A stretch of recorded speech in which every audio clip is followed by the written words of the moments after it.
everybody, welcome back to another video.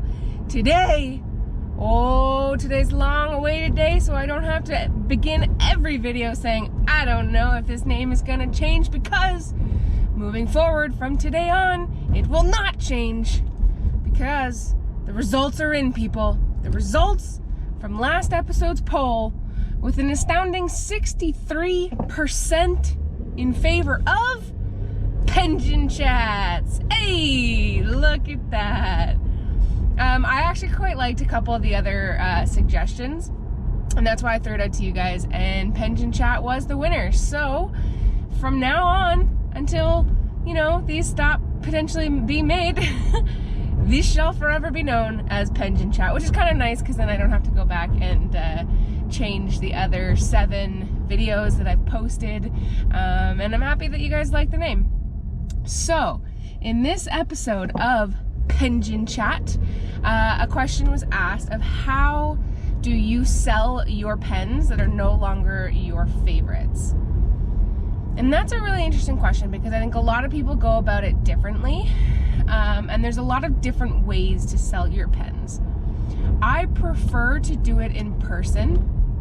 I much prefer to sell either to people I know, which is kind of, let's be honest, is kind of rare. There's not really that many people I know that use fountain pens, but if I am selling to people that I don't know, I still like to meet them, greet them, say, hey, what's up, how are ya? And I do that at the Toronto Pen Show. Scriptus happens at the end of, it's usually the last Sunday of October in every year. And I'm lucky enough to be able to go to that every year. I've gone now, I believe 3 years, I believe so. And that's where I sell 98% of all of my pens. I don't mean like my whole collection, I just mean like 98% of the pens that I sell. It's the fastest way, it's the best way, because people get to try it out, they know what they're buying, and they have more confidence in that. The other avenues is to do it online. So if you can't do it in person, whether it's a direct person-to-person or at a pen show or a pen meetup, anything like that, then really your only other option is online.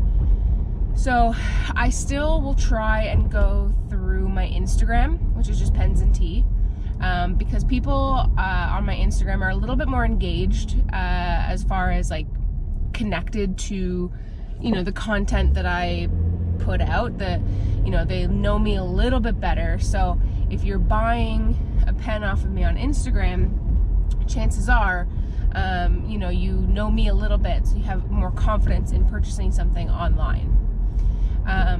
I personally have never bought or sold anything on like eBay or Kijiji or anything like that. I know many people who have, and it's gone well, both selling and buying. So it's definitely an avenue that you can explore. I just have never done it. And I think that's because I have the Scriptus Pen Show. So I know that at least once a year, I'm gonna be in a large room for, the entire day with people looking to buy pens. So that helps. If I didn't have that, I probably would have explored, eBay or Kijiji or whatever, like, local selling sites that you have.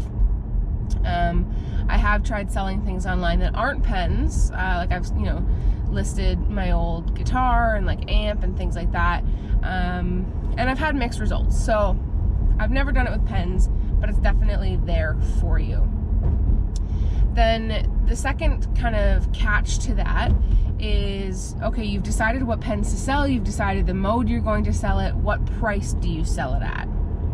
That's another one too. And that is gonna be up to the individual. What I personally do is I look at the price of the pen when it first came out, and then I look at how long it's been since that pen came out. Can you buy that pen anymore? Because if you can still buy that pen, then you've got to price it a lot lower than like a brand new one, because people have that option. If it's a pen that you can't get anymore, like if it was a limited edition, then you could price, either at the same price that you paid for it so that you just recoup your money but you don't necessarily make anything off of it, or you could price higher and essentially make a little bit off of it. But if you do that, this pen better be in pristine condition. Those are the things that I think about.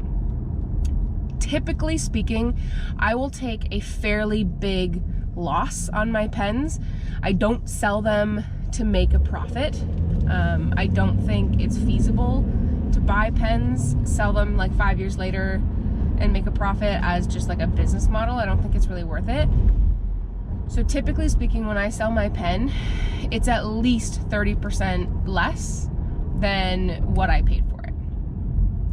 And the reason being is it's used, you know, it's used. It's still in great condition. Never once have I ever sold a pen that hasn't been in amazing condition. Only once have I sold a pen that had a very, very tiny scratch on it, and that's why I didn't sell it unless it was in person, so that that person purchasing could see it, feel it, and experience it before they made that decision. So that is also up to you.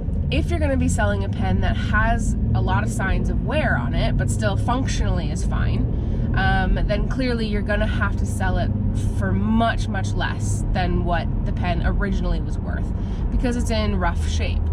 But some people don't necessarily care about that. So it's up to you. There's a lot of factors to think about it. So my general rule is if you can still purchase the pen and it's used, then I'm usually about 30% lower than what you could buy it at.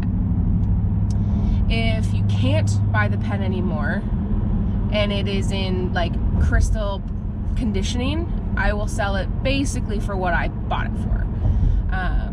Just so that, you know, I just earn the money that I spent back, but I don't earn anything extra. So that's usually what I do. And then there's always wiggle room. So again, at pen shows, people like to, you know, haggle. Sometimes I'll make deals with people, throw in something, take out something. You know, you can kind of just gauge it as you go on. But that is generally what I think about. Question for you guys, since this is a beautiful online community, is what do you guys do? How do you go about selling your pens?